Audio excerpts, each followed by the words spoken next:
आसान नहीं है मंजिल को पाना, सालों का संघर्ष मायने रखता है। कंधों पर उज्जवल समाज का भार लेकर तत्वज्ञान का दीप जगाना पड़ता है। जी हाँ, कहते हैं जितनी बड़ी सफलता उतना बड़ा संघर्ष। संघर्ष को जीवन का अहम हिस्सा माना जाता है, या फिर यूं कहें कि संघर्ष ही हमारे जीवन की दिशा और दशा निर्धारित करता है। एक समय आता है जब इंसान की बुलंदियां जो जमीन से आसमां की तरह सबको दिखाई देती हैं, लेकिन उसके पीछे का संघर्ष किसी को दिखाई नहीं देता। उस व्यक्ति ने इस मुकाम तक पहुंचने के लिए कितना संघर्ष किया, क्या क्या कष्ट उठाने पड़े, कितनी गालियां सुननी पड़ी, ये सब कोई नहीं जानता। सब उसके इतिहास को भुलाकर वर्तमान को देखते हैं। जीवन में संघर्ष तो हर कोई करता है, लेकिन उसका उद्देश्य मायने रखता है। अधिकतर लोगों का संघर्ष धन दौलत परिवार तक ही सीमित रहता है, लेकिन कुछ लोगों का संघर्ष समाज में परिवर्तन से जुड़ा होता है। ऐसे लोगों का संघर्ष इतिहास बन जाता है और फिर इतिहास में उनका नाम सुनहरे अक्षरों में अंकित होता है। ऐसे महापुरुष लोगों के दिलों पर अमिट छाप छोड़ देते हैं और मृत्यु के बाद भी जग में उनकी कीर्ति बनी रहती है। इतिहास इस बात का गवाह है कि जब किसी महापुरुष ने संसार की भलाई के लिए कदम बढ़ाया है, उसे हमेशा संघर्ष करना पड़ा है, जिससे बड़े बड़े परिवर्तन हुए हैं और उन परिवर्तनों के साथ लोगों का जीवन भी सुलभ हुआ है। कहते हैं संघर्ष जितना बड़ा होगा, जीत उतनी ही शानदार होगी। आध्यात्मिक मार्ग में भी भक्तों और संतों ने ऐसे ही कठिन संघर्ष किए हैं और आध्यात्मिक मार्ग में फैले पाखंडवाद को खत्म करने के लिए वे हमेशा सच पर अड़िग रहे। वह दुनिया वालों के जुल्म सहते हुए भी सच्चाई का रास्ता नहीं छोड़ा। उन्होंने ये सब इसलिए किया ताकि पूरे विश्व का मार्गदर्शन हो सके। गुरु नानक देव जी, रविदास जी व मीराबाई को कौन नहीं जानता। सत भक्ति के लिए समाज परिवार से संघर्ष किया। इनके संघर्ष की मिसाल आज भी दी जाती है। आज भी जग में इनकी महिमा का गुणगान किया जाता है। ऐसी महान आत्माओं की मोक्ष के बाद भी संसार में उनकी महिमा बनी रहती है। संघर्ष करने वाले महापुरुषों की कहानियां पढ़ते समय हमारे दिल और दिमाग में विचार आते हैं कि यदि इन महापुरुषों के समय में हम भी होते तो तन मन धन से संघर्ष में इनका साथ देते। परंतु ऐसा कहना आसान है, लेकिन वास्तव में किसी भी महापुरुष का संघर्ष में सहयोग करना और उसके संघर्ष और सच्चाई को सही ठहराना बहुत मुश्किल है। आइए आपको ऐसी ही एक अद्वितीय संघर्ष की कहानी से रूबरू करवाते हैं, जो वर्तमान के परिप्रेक्ष्य में अतुलनीय है और आने वाले समय में सुनहरे अक्षरों में लिखी जाने योग्य है। संघर्षपूर्ण जीवन जी रहे इस महापुरुष ने अपना जीवन जनता की भलाई के लिए ईश्वर को सौंप दिया। वर्तमान में ये महान संत सच्चाई की राह पर चलते हुए कठिन संघर्ष कर रहे हैं। वे सामाजिक व आध्यात्मिक मार्ग दोनों में ही संघर्ष कर रहे हैं, जिससे मानव समाज का भला भी होगा और मोक्ष भी। वो महान संत जगत गुरु तत्वदर्शी संत रामपाल जी महाराज हैं, जिन्होंने जनता के कल्याण के लिए अपना पूरा जीवन दांव पर लगा दिया। 8 सितंबर 1951 का वो शुभ दिन, जिस दिन संत रामपाल जी महाराज जी का जन्म गांव धनाना, जिला सोनीपत, हरियाणा में एक किसान परिवार में हुआ। बचपन से ही भगवान के प्रति अटूट आस्था होने के कारण हर छोटी बड़ी खुशी पर भगवान का शुक्रिया करना, पूजा करना उनकी दिनचर्या का एक अहम हिस्सा बन गया था। हनुमान जी के परम भक्त होने के नाते हर मंगलवार का व्रत रखते, सालासर बालाजी जाते और हनुमान चालीसा का पाठ भी किया करते थे। इंजीनियरिंग की पढ़ाई पूरी कर संत जी हरियाणा प्रांत में सिंचाई विभाग में जूनियर इंजीनियर की पोस्ट पर नियुक्त हुए, जहां पर 18 वर्ष कार्यरत रहे। फिर एक दिन अचानक संत रामपाल जी महाराज के जीवन को नया मार्गदर्शन, नई दिशा मिली जब इनकी भेंट संत रामदेवानंद जी से हुई। उन्होंने 17 फरवरी सन 1988 फागुन मास की अमावस्या को रात्रि के समय परम पूज्य स्वामी रामदेवानंद जी से नाम दीक्षा प्राप्त की, जिसके बाद संत रामपाल जी स्वामी जी के सत्संग में ज्यादा से ज्यादा जाने लगे और उस तत्व ज्ञान का जिक्र लोगों से करने लगे। वह पुण्यात्माओं को गुरुदेव स्वामी रामदेवानंद जी के पास ले जाकर नाम दिलवाया करते, घर पर भी रहकर चर्चा किया करते थे।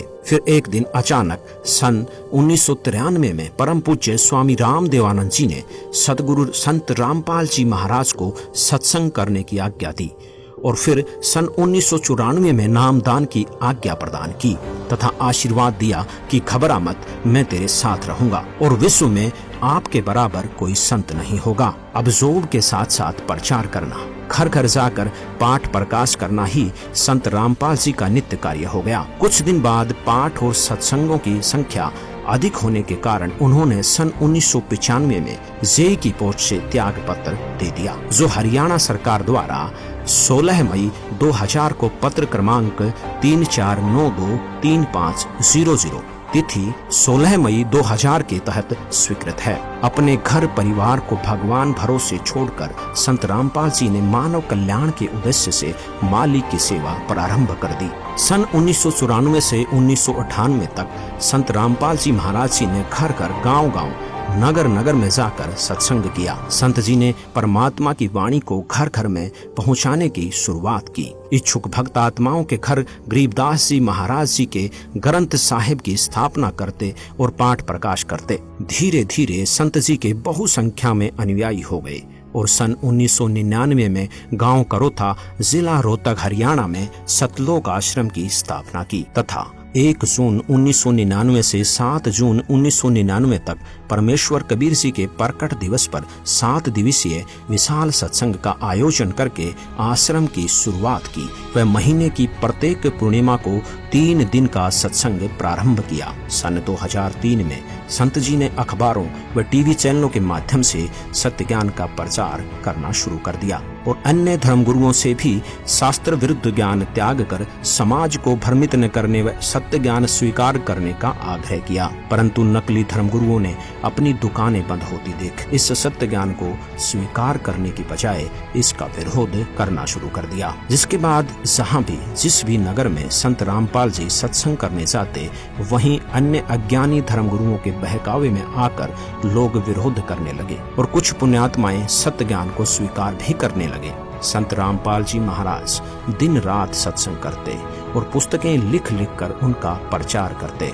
उन्होंने सभी धर्मों के साथ साथ आर्य समाजियों के संस्थापक महर्षि दयानंद जी द्वारा लिखित पुस्तक सत्यार्थ प्रकाश के वेद विरुद्ध ज्ञान व असामाजिक तथ्यों की सच्चाई से भी सबको रूबरू करवाते हुए उसका खंडन किया, जिस कारण अपने अज्ञान का पर्दाफाश होने के भय से उन अज्ञानी संतों, महंतों व आचार्यों ने सतलोक आश्रम करोथा के आसपास के गांवों में संत रामपाल जी महाराज को बदनाम करने के लिए दुष्प्रचार करना प्रारंभ कर दिया तथा 12 जुलाई 2006 को आर्य समाज के तथाकथित धर्मगुरुओं ने सैकड़ों हजारों की संख्या में भीड़ को एकत्रित करके संत रामपाल जी को शान से मारने तथा आश्रम को नष्ट करने के उद्देश्य से सतलोक आश्रम करोथा पर हमला किया।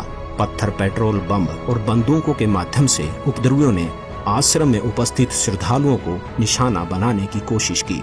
उपद्रवियों का उद्देश्य था कि संत रामपाल जी महाराज सतलोक आश्रम करोथा छोड़कर चले जाएं, अन्यथा आश्रम को ध्वस्त कर देंगे। आर्य समाजी धर्मगुरु यह चाहते थे कि ऐसा सत्संग यहाँ पर नहीं होने देंगे, क्योंकि उनकी दुकानें बंद हो रही थी। सच्चाई समाज के सामने आ रही थी। पुलिस ने उपद्रवियों को रोकने की कोशिश की, जिस कारण कुछ उपद्रवी चोटिल हो गए। इस मुठभेड़ में उन्हीं की गोली से एक व्यक्ति की मौत हो गई, जिसका झूठा केस संत रामपाल जी महाराज पर बना दिया गया और सतलोक आश्रम करोथा को सरकार ने अपने अधीन कर लिया तथा संत रामपाल जी महाराज व कुछ अनुयायियों पर झूठा केस बनाकर उन्हें जेल में डाल दिया। मानव कल्याण और विश्व में शांति के अद्भुत भक्ति मार्ग को रोकने के लिए सच्चाई को दबा दिया गया, परंतु वो शायद ये भूल गए कि सच्चाई को कुछ दिन दबाया जा सकता है पर मिटाया नहीं जा सकता। सच तो सामने आकर ही रहता है। संत जी के जेल जाने के बाद भी ज्ञान नहीं रुका, बल्कि पहले से ज्यादा तेजी से फैलने लगा। जेल में भी बहुत से श्रद्धालुओं ने संत रामपाल जी से नाम दीक्षा ली, जिनमें कुछ पुलिस वाले भी शामिल हैं। झूठे मुकदमे और झूठे आरोप में 21 महीने जेल में रहने के बाद संत रामपाल जी महाराज ने सन 2008 में हिसार जिले के सतलोक आश्रम बरवाला में पुनः सत्संग प्रारंभ किया। अब संत रामपाल जी महाराज का संघर्ष केवल नकली धर्मगुरुओं तक ही सीमित नहीं रहा, बल्कि समाज में फैली कुरीतियां और भ्रष्टाचार के खिलाफ भी संत रामपाल जी ने मोर्चा खोल दिया। इसी दौरान संत रामपाल जी महाराज के तत्व ज्ञान का डंका देश और विदेश में जोर शोर से बजने लगा और सन 2012 आते आते संत रामपाल जी महाराज के अनुयायियों का काफिला लाखों में पहुंच गया, जिसके साथ ही संत रामपाल जी महाराज ने एक ऐतिहासिक ऐलान कर विश्व के सभी धर्म गुरुओं को आध्यात्मिक ज्ञान चर्चा के लिए आमंत्रित किया। संत रामपाल जी महाराज के अलौकिक अद्भुत ज्ञान के आगे किसी भी धर्म गुरु की ज्ञान चर्चा करने की हिम्मत नहीं हुई और कोई भी धर्म गुरु ज्ञान चर्चा के लिए सामने नहीं आया। जिसके बाद भगत समाज की शंकाओं को ध्यान में रखते हुए राष्ट्रीय टीवी चैनल साधना के माध्यम से प्रसिद्ध धर्म गुरुओं के आध्यात्मिक विचारों और संत रामपाल जी महाराज के आध्यात्मिक विचारों की तुलना विवेचन करने के लिए आध्यात्मिक ज्ञान चर्चा नामक प्रोग्राम चलाया गया, जिसका अभूतपूर्व नतीजा आया और मानव समाज में संत रामपाल जी महाराज के तत्व ज्ञान का डंका घर घर बजने लगा। अब पूरे भारतवर्ष में ही नहीं बल्कि पूरे विश्व में माना जाने लगा कि संत रामपाल जी महाराज के आध्यात्मिक ज्ञान की कोई सानी नहीं है। घर घर जाकर ज्ञान गंगा पुस्तक पहुंचाई जाने लगी, जिसे पढ़कर लाखों की संख्या में लोग संत रामपाल जी से जुड़ने लगे और अद्वितीय लाभ प्राप्त करने लगे। सन 2013 में सुप्रीम कोर्ट ने सतलोक आश्रम करोथा, जो कि 2006 से प्रशासन द्वारा सील कर रखा था, उसको वापस बाइज्जत संत रामपाल जी महाराज को सौंप दिया, जिसकी खुशी में संत जी के अनुयायी आश्रम की साफ सफाई करने के लिए आश्रम करोथा पहुंचे और सफाई करने लगे। परंतु कुछ आर्य समाज से जुड़े लोगों से ये बर्दाश्त नहीं हुआ और वे आश्रम में संत रामपाल जी के अनुयायियों पर हमला करने के उद्देश्य से फिर से भीड़ इकट्ठी करके आश्रम के सामने पहुंच गए। संत रामपाल जी ने अनुयायियों से गेट बंद करके केवल सुमरिन करने को कहा। आर्य समाजियों ने आश्रम पर पत्थरों से हमला बोल दिया। पुलिस भी वहां पहुंच गई, पर आर्य समाज ने पुलिस पर भी हमला कर दिया। परंतु कुछ ही देर में पुलिस ने स्थिति संभाल ली और बाद में आश्रम को खाली करवाया गया। जिसके बाद करोथा आश्रम में सत्संग नहीं हो सका। बरवाला आश्रम में सत्संग प्रचार प्रसार चलता रहा और देखते ही देखते संगत बहुत अधिक बढ़ने लगी। कबीर साहिब जी के प्रकट दिवस पर आश्रम में पैर रखने की भी जगह नहीं थी और संतों की लीला को कोई नहीं समझ सकता।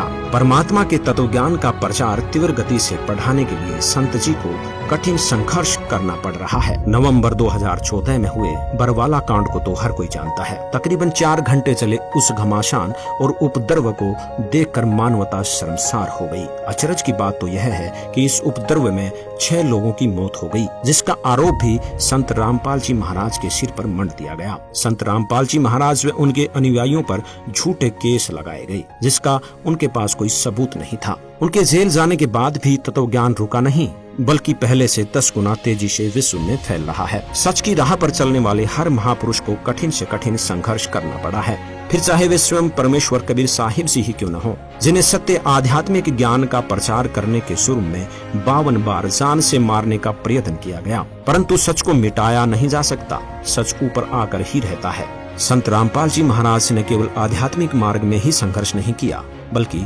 सामाजिक कुरीतियों के खिलाफ भी आवाज उठाई। दहेज प्रथा, नशे जैसी कुरीतियों को जड़ से खत्म करने के लिए ये मिशन चलाया तथा विश्व को दहेज मुक्त, नशा मुक्त व दुराचार मुक्त बनाने का बीड़ा उठाया। आज उसका नतीजा भी देखने को मिल रहा है। संत रामपाल जी महाराज जी के जितने भी अनुयायी हैं, वो किसी भी प्रकार का नशा नहीं करते, मांस नहीं खाते, जुआ नहीं खेलते, सट्टेबाजी, न दहेज लेते हैं न देते हैं, गाना बजाना, नाचना, ये सब संत रामपाल जी के अनुयायी नहीं करते, जिससे संत रामपाल जी महाराज जी द्वारा एक स्वच्छ समाज तैयार किया जा रहा है। संत रामपाल जी ने एक उदाहरण से स्पष्ट कर दिया कि जिस प्रकार रेल को रोकने के लिए एक अंधा गधा पटरी के बीच में खड़ा हो जाता है, अपनी पिछली दोनों टांगे उठाकर मारता है, उसे रेल नहीं रुकती और वो गधा मर जाता है। इसी प्रकार जो इस तत्व ज्ञान को रोकने का प्रयास करेगा, वो अंधे गधे के समान होगा, जो अपना ही नाश करवा बैठेगा। आज संत रामपाल जी महाराज जी का सच्चा ज्ञान आसमान छू रहा है और दिन प्रतिदिन उनका ये तत्व ज्ञान विश्व में बहुत तेजी से फैल रहा है, जिसे रोकना मुश्किल ही नहीं, नामुमकिन है। आज उनका संघर्ष फल रहा है और विश्व भर के लोग उनसे जुड़ रहे हैं तथा उनका मानव समाज के कल्याण का मिशन सफल हो रहा है। आज कबीर परमेश्वर की असीम दया से विश्व में 500 से अधिक नाम दीक्षा केंद्रों पर संत रामपाल जी महाराज से नाम दीक्षा ग्रहण करने की सुविधा उपलब्ध है। इसलिए पूरे विश्व के भाई बहनों से हमारा आग्रह है कि संत रामपाल जी द्वारा दिए गए तत्व ज्ञान को ध्यान पूर्वक सुने, समझे और उनसे नाम दीक्षा लेकर अपना मानव जीवन सफल बनाएं। सत साहिब।